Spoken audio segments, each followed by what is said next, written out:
Қайырлы күн достар, бүгін біз тауық аяқтарын үй жағдайында пеште даярлайтын боламыз. Кешкі ас ретінде күрішпен ұсынсаңыздар болады, немесе асар теге қолдансаңыздар да болады.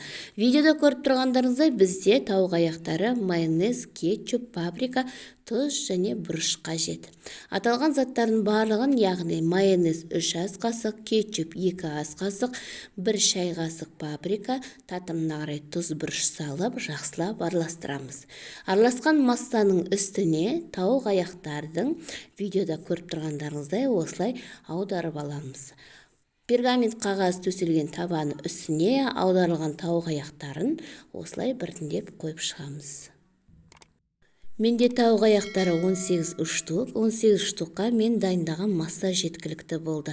Осымен тауық аяқтарын қатты қызып тұрған 190 градуста пешке салып 40-30 минутқа пісіріп аламыз. Осымен біздің тауық аяқтарымыз дайын. Міндетті түрде жасап көріңіздер, Айкони Фудқа тіркеліңіздер.